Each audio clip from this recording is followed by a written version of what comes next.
12, 15, 20 এবং 25 দ্বারা বিভাজ্য ক্ষুদ্রতম সংখ্যাটি কত?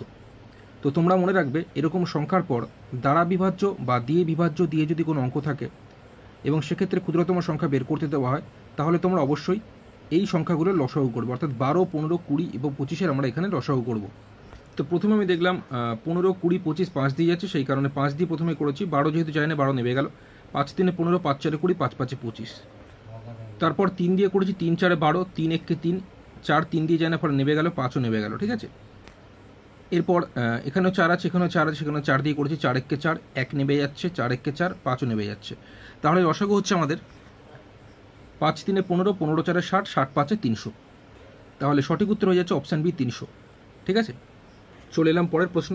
যদি x plus 1/x equal to 1 হয়, যেখানে এক্স নট ইকুয়াল টু 0, তবে x square plus 3x plus 1/x square plus 7x plus 1 এর মান কত? কোশ্চেনে আমাদের এই x plus 1/x equal to 1 এটা বলে দিয়েছে, এটার সাহায্যে আমাদের এই x square plus 3x plus 1/x square plus 7x plus 1 এর মান বের করতে হবে। তো এটা আমি ফার্স্টে লিখে নিলাম। তারপর এখানে এক্স হয়ে যাচ্ছে আমার লসাগু, উপরে এক্স এক্স গুণ করলে এক্স স্কোয়ার প্লাস এখানেও এক্স, এখানে এক্স সেম থাকার জন্য 1ই বসে যাচ্ছে, ইকুয়াল টু 1 লিখেছি। এরপর এই x square plus 1 equal to এক্সের সঙ্গে 1 কোনাকুনি বা ক্রস গুণ করলে এক্স একে কত হবে? এক্স হবে। ঠিক আছে, তো এটা এরকমই রেখে দেবো। ঠিক আছে, এখন আমাদের এই x square plus 3x plus 1 বা x square plus 7x plus 1 এর মান বের করতে দিচ্ছি, তো এটা আমি লিখে নিলাম। তো যেহেতু আমরা এইটার থেকে এক্স স্কোয়ার প্লাস 1 এর মান আমরা জানি, সেই কারণে এখানে দেখতে পাচ্ছি এক্স স্কোয়ার প্লাস 1 রয়েছে, তো এক্স স্কোয়ার প্লাস 1কে আমি আগে লিখে নেব,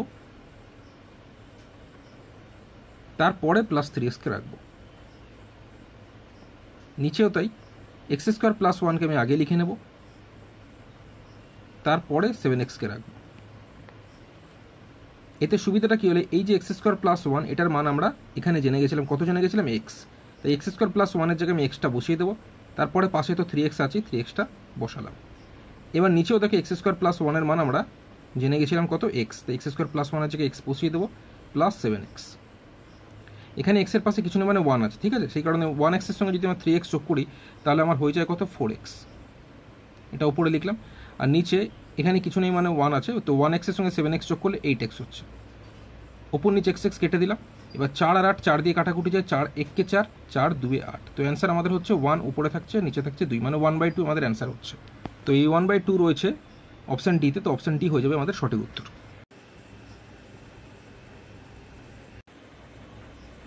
চলে এলাম পরের প্রশ্ন। কোনো অংশীদারি ব্যবসাতে দুই বন্ধুর প্রাপ্ত লভ্যাংশের অনুপাত 1/2:1/3 হলে তাদের মূলধনের অনুপাত কত হবে? তোমরা মনে রাখবে মূলধনের অনুপাত যেটা হয় লভ্যাংশের অনুপাত সেটাই হয়। তো এখানে তো লভ্যাংশের অনুপাত দেওয়া আছে, তো লভ্যাংশের অনুপাত যা হবে মূলধনের অনুপাত কিন্তু এই 1/2:1/3 হবে, এটাই অ্যান্সার হবে। কিন্তু এটা কিন্তু আমাদের অপশানে নেই, এই কারণে নেই যেহেতু এটা ভগ্নাংশের অনুপাতে আছে।